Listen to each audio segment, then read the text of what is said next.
नमस्कार दोस्तों, स्वागत है आपका हमारे YouTube channel Self Check Academy पर। दोस्तों, आज की इस वीडियो में हम पढ़ेंगे इलेक्शन कमीशन ऑफ इंडिया यानी कि भारत निर्वाचन आयोग से संबंधित ऑब्जेक्टिव प्रश्नों को आज के वीडियो में हम सॉल्व करेंगे। तो शुरू करते हैं। पहला प्रश्न है, भारत निर्वाचन आयोग कैसा निकाय है? प्रश्न का सही आंसर होगा ऑप्शन ए, यानी कि भारत निर्वाचन आयोग एक संवैधानिक निकाय है। अगला प्रश्न है, भारत निर्वाचन आयोग संविधान के किस भाग से संबंधित है? प्रश्न का सही आंसर होगा ऑप्शन सी, यानी कि भाग 15 से भारत निर्वाचन आयोग जो है संबंधित है। अगला प्रश्न है, निम्न में से भारत निर्वाचन आयोग की स्थापना से संबंधित अनुच्छेद कौन सा है? तो दोस्तों, भारत निर्वाचन आयोग भारतीय संविधान के भाग 15 के अनुच्छेद 324 से लेके 329 तक उल्लेखित है, जिसमें अनुच्छेद 324 भारत निर्वाचन आयोग की स्थापना से संबंधित है। अगला प्रश्न है, भारत निर्वाचन आयोग की स्थापना कब की गई? प्रश्न का सही आंसर होगा ऑप्शन ए, यानी कि 25 जनवरी 1950 को भारत निर्वाचन आयोग की स्थापना की गई थी। अगला प्रश्न है, राष्ट्रीय मतदाता दिवस किस दिन मनाया जाता है? प्रश्न का सही आंसर होगा ऑप्शन ए, यानी कि 25 जनवरी को प्रतिवर्ष राष्ट्रीय मतदाता दिवस के रूप में मनाया जाता है। अगला प्रश्न है, भारत में राष्ट्रीय मतदाता दिवस प्रतिवर्ष 25 जनवरी को किस वर्ष से मनाया जाता है? प्रश्न का सही आंसर होगा ऑप्शन बी, यानी कि 2011। दोस्तों, वर्ष 2011 से प्रतिवर्ष राष्ट्रीय मतदाता दिवस 25 जनवरी को मनाया जाता है। अगला प्रश्न है, राष्ट्रीय मतदाता दिवस 2021 की थीम क्या थी? प्रश्न का सही आंसर होगा ऑप्शन डी, यानी कि मतदाता बने सशक्त, सतर्क, सुरक्षित और जागरूक। अगला प्रश्न है, भारत में पहली बार आम चुनाव कब हुए?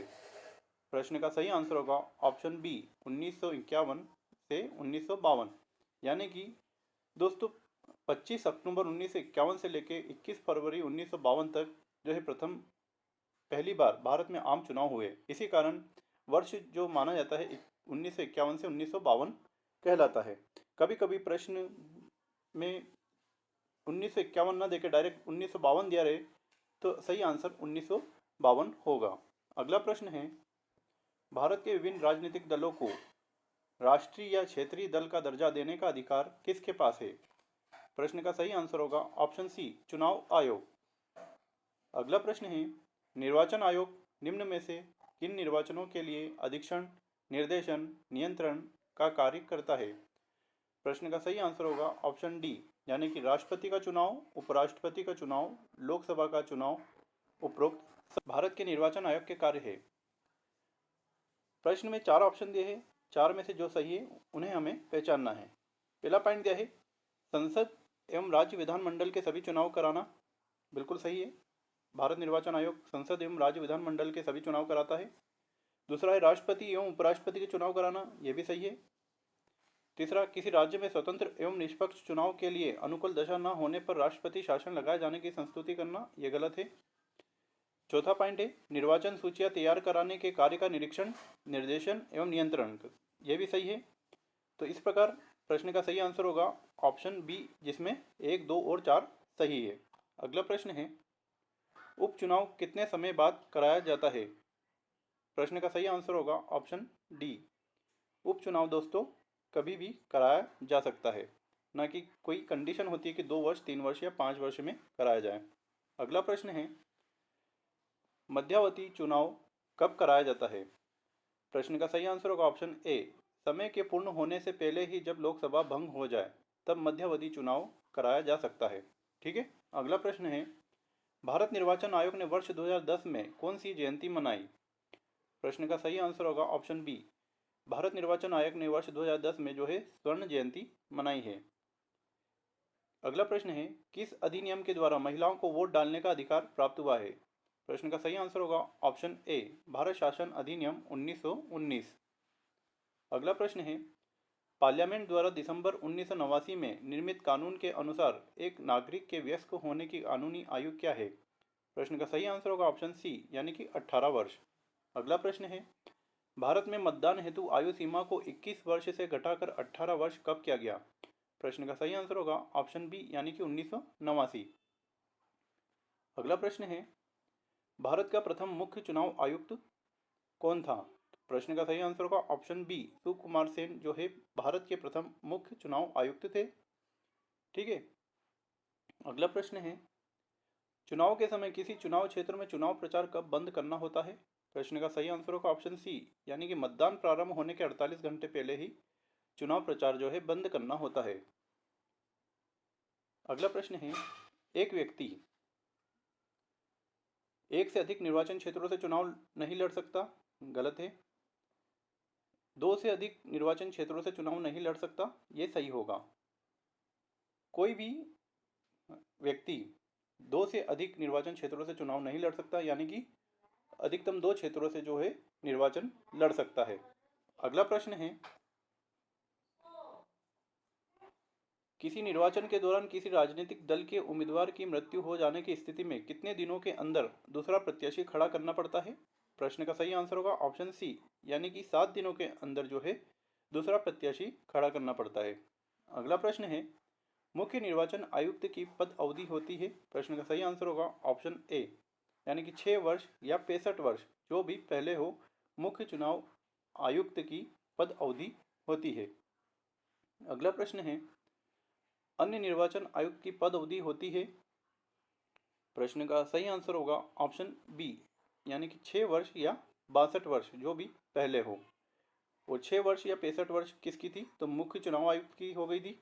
और 6 वर्ष या 62 वर्ष जो पद अवधि है वो किसकी है? अन्य निर्वाचन आयुक्त की। अगला प्रश्न है, अन्य निर्वाचन आयुक्त अपना त्यागपत्र देते हैं, तो अन्य निर्वाचन आयुक्त अपना त्यागपत्र किसे देते हैं? राष्ट्रपति को जो है अपना त्यागपत्र देते हैं। प्रश्न का सही आंसर होगा ऑप्शन बी। अगला प्रश्न है, दिनेश गोस्वामी समिति का संबंध था, किससे था? तो निर्वाचन सुधारों से जो है दिनेश गोस्वामी समिति का संबंध था। प्रश्न का सही आंसर होगा ऑप्शन बी।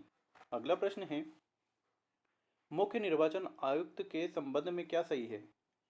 4 पॉइंट दिए हैं, इसमें से हमें बताना है कि इन 4 पॉइंट में से कौन से पॉइंट निर्वाचन आयुक्त के संबंध में सही है। पहला है, इनकी नियुक्ति राष्ट्रपति करता है, बिल्कुल सही है। इनको सर्वोच्च न्यायालय के न्यायाधीश की भांति पद से हटाया जा सकता है, बिल्कुल सही है। वह राष्ट्रपति, उपराष्ट्रपति, संसद व विधानमंडल के सदस्यों का चुनाव कराता है, बिल्कुल सही है। इनका कार्यकाल 5 वर्ष का होता है, गलत है। इनका कार्यकाल कितने वर्ष का होता है?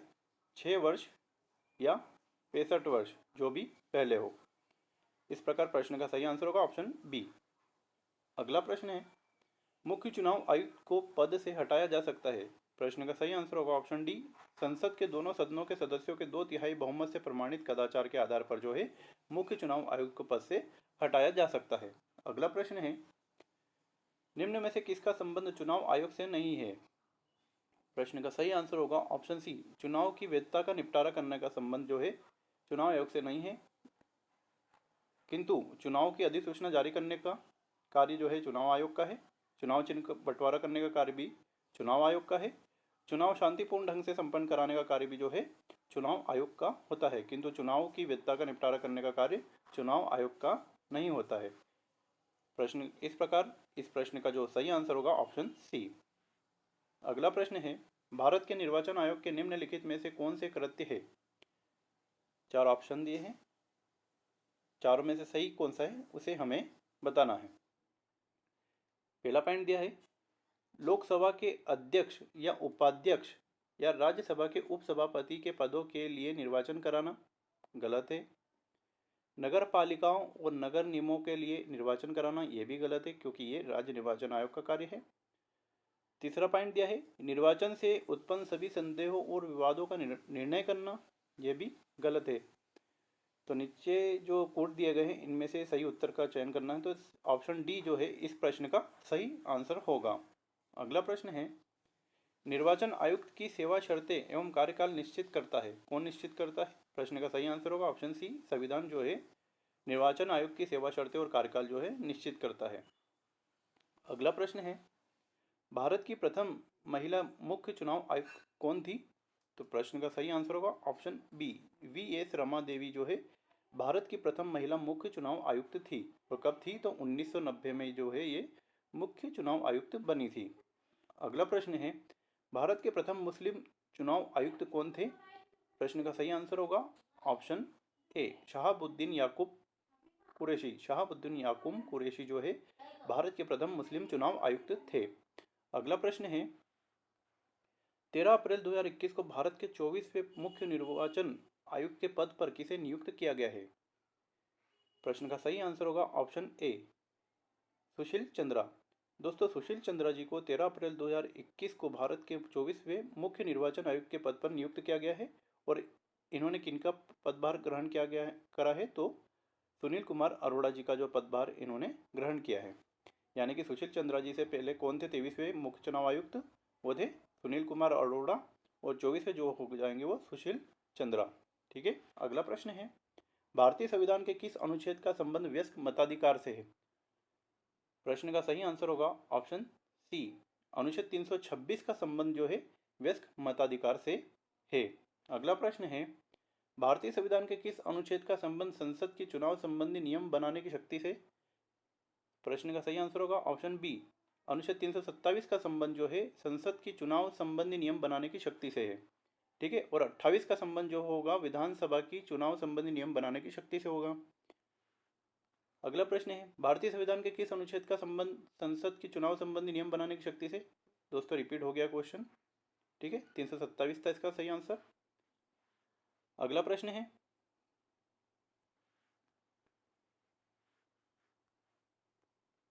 दोस्तों एक बार समझ लेते हैं कि वर्तमान में भारत के निर्वाचन आयोग की जो संरचना है किस प्रकार की है। तो वर्तमान में भारत के निर्वाचन आयोग की संरचना 3 सदस्यीय होती है, जिसमें सबसे ऊपर होता है मुख्य निर्वाचन आयुक्त होता है, जो वर्तमान में सुशील चंद्रा जी है। इसके अतिरिक्त 2 अन्य निर्वाचन आयुक्त हैं, जिसमें एक है राजीव कुमार और दूसरे जो है अनूप चंद्र पांडे। इस प्रकार वर्तमान में भारत की जो निर्वाचन आयोग की संरचना कितने सदस्य हुई? 3 सदस्यीय। ठीक है। तो दोस्तों, हमारा आज का यह वीडियो यहीं कंप्लीट होता है। जल्द ही मिलते हैं अगले वीडियो में। तब तक के लिए जय हिंद, जय भारत।